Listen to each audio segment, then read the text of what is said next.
Hey everybody, it's Jason Blaha here, and I thought I would do a video today for you guys and gals that will probably upset a few people, but we have to be honest here, even if that upsets people. So let me get a sip of water first. My radio voice going, and let's talk about this. Okay, this is a topic that comes up all the time with people, particularly in my comments, and I think a lot of it's because so many guys come over from the strength world, and they recall me making a lot of negative statements about guys getting too ripped and trying to stay too ripped year round and it not being healthy. And because of that, they completely miss the message in the middle. Okay. And when I say things like, for most men who are serious lifters, getting under 15% body fat, and again, I'm going to see arguments in the comments, I already know that. Men going under 15% body fat, if you carry a lot of muscle, is probably a good idea for your health. You will probably be healthier for it. Now, when we look at what medical doctors say, what is the optimal fat range for health? 10 to 20% for men. Okay? That is the range, and that is a massive range. So when you hear that, people are like, well, that kind of means we could be 18%. Well, if you're 150 pounds. But if you're 18% at 220, do you think that's healthy? Do you think that is optimal? I'm going to say it's not. Okay, because also keeping in mind at 70 pounds heavier, that's also 18% of 70 pounds of extra fat added on. You are not as lean as the other guy. You might look leaner, and that's where people miss the point there. You will look leaner at 220, 18% than you would with your same height at 150 at 18%. You're going to look leaner, but you have more body fat on you.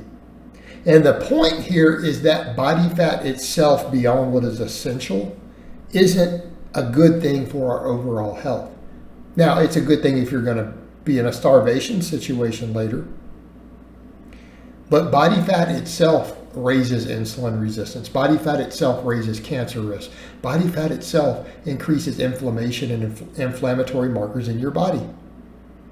And that is an unavoidable fact. Those things go down the leaner you get. And we need to be clear on that.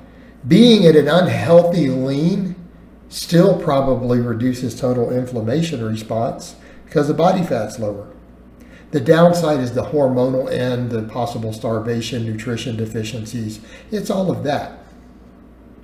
But one of the things I will point out immediately to guys who are, say, older guys who are on TRT, and I see this a lot. They'll try to justify. I'm like, what are you trying to justify? Are you worried you're going to crash your testosterone levels by dieting down too lean? You already see a medical doctor. You have a replacement amount. It's not going to happen, number one. Number two, we come over to, the BMI chart is irrelevant to lifters. No, that's not necessarily true. In other words, you can get enough muscle that, yes, eventually your BMI could be too high for muscle mass. But if you get your BMI down lower, guess what? So if you're 16% body fat, your BMI is too high because you've gained a ton of muscle, whether you did that on your own or through some stuff. All right? Your BMI is still not ideal. The muscle mass is good, but the total body weight's too high. And here's what I would say. If you lost 10 pounds of body fat, I promise you your health markers would improve. Your health markers would improve. But dudes don't want to hear that. They're like, no, I need this power belly. But you got a power belly, you're not at 16%.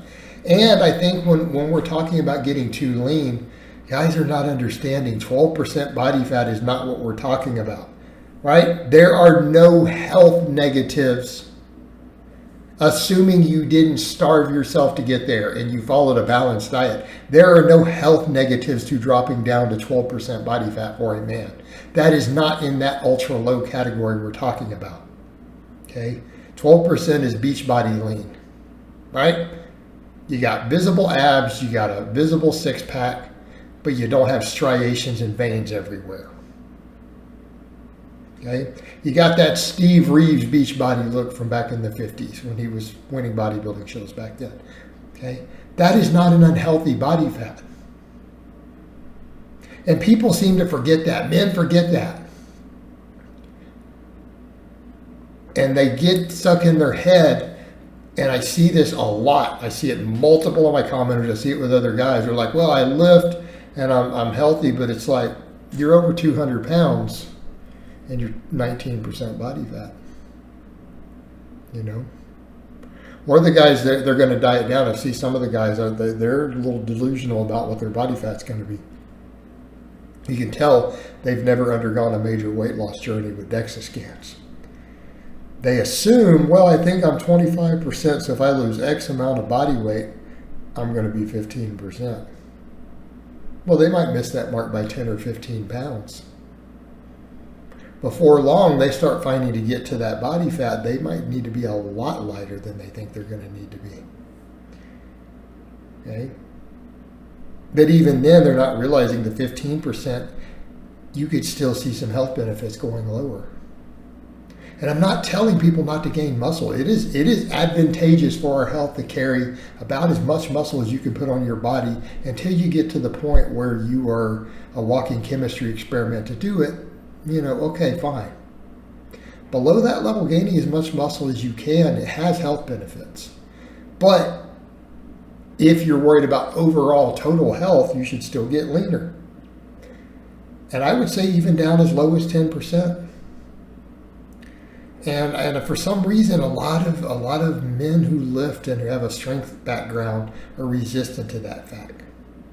Because they're caught up in their head, they cannot differentiate between bodybuilder contest lean and beach lean. And they don't understand that 10 to 12% body fat would be kicked out of a bodybuilding show. Like that's not bodybuilder shredded. That is not, you're not going to win bodybuilding shows. You're going to place last. They're going to call you a fat guy. But in their mind, they are not separating that someone who is at that level, like they're thinking, oh, that's shredded, but it's not. Not by that standard, right? 10 to 12% though, I mean, might be almost too lean for the average person, but maybe not. You are going to be definitely on the leaner end of the healthy spectrum. But if you're carrying a lot of muscle, if you're going to make the choice to carry a lot of muscle, it would behoove you to drop down under 15%. It would be in your best interest for overall health and longevity. You're going to be healthier, you're going to live longer. But they're not understanding that that is not contest shredded. Guys who are 12% sometimes have to spend 10 or 12 weeks dieting before they step on a bodybuilding stage. Like 3 more months, 4 more months in some cases, before they're ready to go do bodybuilding. Okay? That's not contest shredded. Again, people get caught up in the extremes and they don't understand where the same middle ground is. We can say, hey, we need to be leaner and at a healthy body fat, okay? While still saying being contest shredded is not healthy or sustainable. But there's a middle ground between there. That middle ground is about 10 to 15% body fat. All right, guys, but that's really all I have to say on that today. I hope it's been informative, and I'll talk to you guys next time.